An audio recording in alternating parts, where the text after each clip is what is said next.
This is Back Roads of Illinois server to farmers and ranchers in central Illinois and the Midwest. Today is edition of Back Roads of Illinois. We were bringing you lasted for farming sources and information sponsored by AgriGold. We're glad you're here on a Wednesday afternoon, and I am Cesar Delgado. I am your host of today's program. We were talking about the fundamentals and planting season with Greg Johnson from TGM in Champaign County on today's program. This is your commodities markets update for this afternoon, sponsored by Kyle Bumstead from Allendale. May corn is up at 3 to 6 cents. July corn is up at 4 to 8 cents.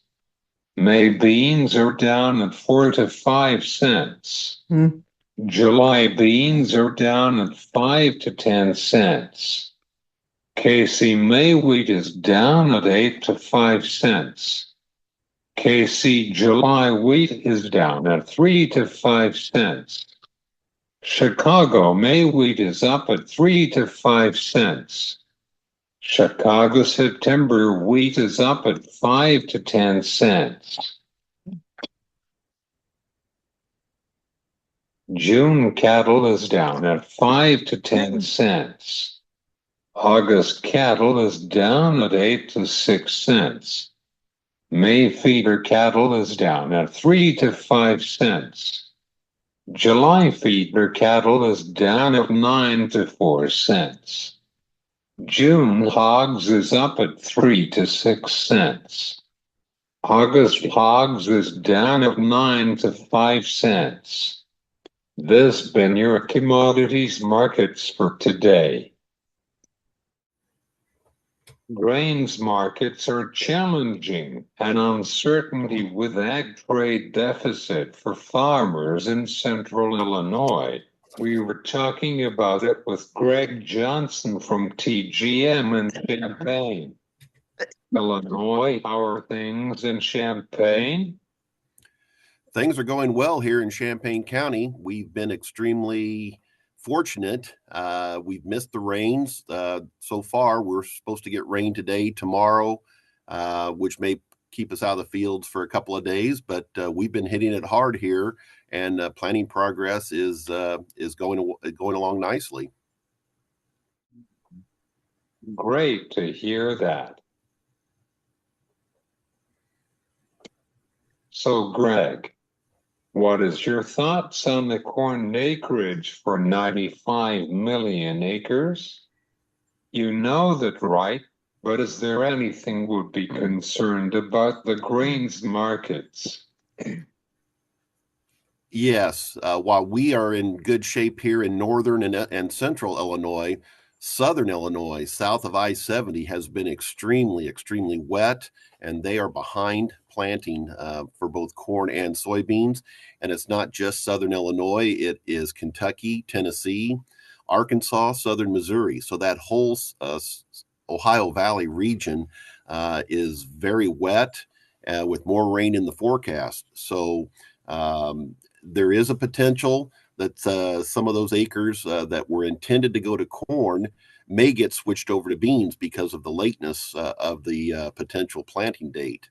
So that 95.3 million acreage corn number, that's what's intended. When it's all said and done, we may be able to shave 1 million acres off of that and take it down to 94.3 million acres.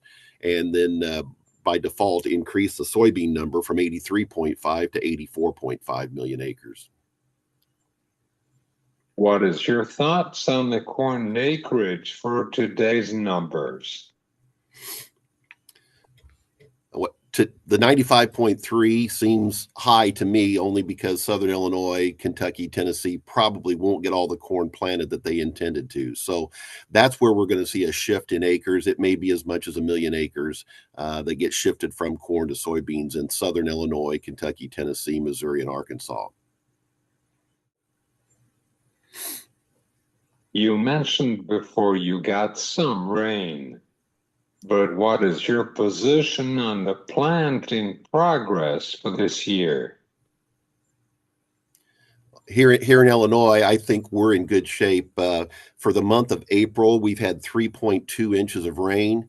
We normally get 4 inches of rain in April. So we're a little on the dry side, but not extremely dry. And if we had to be a little dry, this is the time of year when we want to be dry because that allows the planting progress to stay ahead of pace.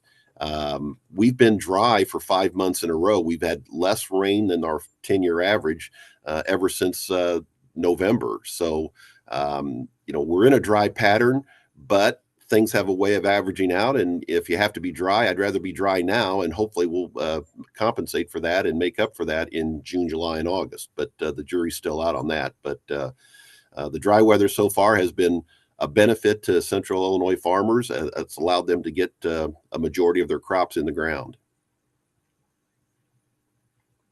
What is your position on tariffs for farmers in central Illinois?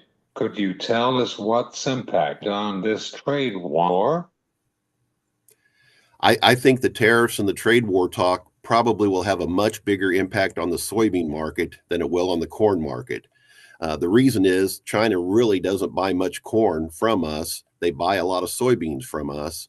And for the way I read the tariff and trade talks, the U.S. is trying to work out trade deals with Japan, India, the European Union, and trying to use that to bargain from a position of strength when it comes to China. So I think the trade talks between the U.S. and China are going to take a while. And in the meantime, the tariffs stay in place on China, and China has said that they'll maintain tariffs on the United States products. And unfortunately for U.S. Soybean producers, one of the few things that China buys from us is soybeans. And we know what happened in 2016, the first time the tariffs got put in place. Soybean prices took it on the chin that year. And so I think that the potential tariff impact and trade war potential would have a much bigger impact on soybeans than it would on corn. Do you have any concerns about the beans markets for next few months, Greg? Yeah, it's going to take a weather market to probably get beans to rally, or some kind of government mandated use of soybeans. There's some talk about increasing the renewable biodiesel mandate from 3.5 billion gallons up to 5.25, maybe even 5.5 billion. That obviously would help the soybean oil out. But you have to remember that only 20% of a soybean gets crushed into soybean oil. 80% of a soybean is soybean meal. So what are you going to do with all that soybean meal? You can't crush beans just for the oil. But nevertheless, it would be a little supportive if the government would raise that mandate on renewable biodiesel. Until then, other than that, we basically just have to look at the weather or some potential resolution to the U.S.-China trade war. Do you have any final thoughts about the grains? Yeah, I would say it's hard to rally the markets in April and May. Weather is just not bullish. If it rains, the traders would say that rain makes grain. And if it doesn't rain, it allows the farmers to get their crop planted. And these small crops don't need a lot of rain. It allows them to root down. So April and May, it's just a real tough time for the corn market or the soybean market to rally. Now, come June and July, which June's only 30 days away now, it's a different story. We'll start looking at weather forecasts and we're getting closer to pollination. And then I think we can see a rally. And there is a story in corn. The ending stocks number is below 10% here in the U.S. and it's extremely tight worldwide as well.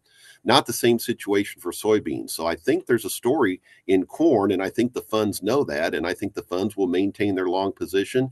So it will all boil down to the weather, but we won't know that for another 30 to 60 days.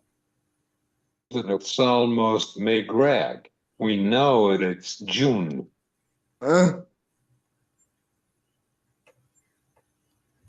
Yes, time is certainly flying by, and we feel good about crop prospects here. We've just had almost ideal weather. So we usually can find something to complain about, but it's hard to find something to complain about this year. That's for sure. Thanks, Greg. You're very welcome, Caesar. This is Greg Johnson from TG. Thanks to Greg Johnson from TGM. This been Back Roads of Illinois. I am Cesar Delgado. You have a great day.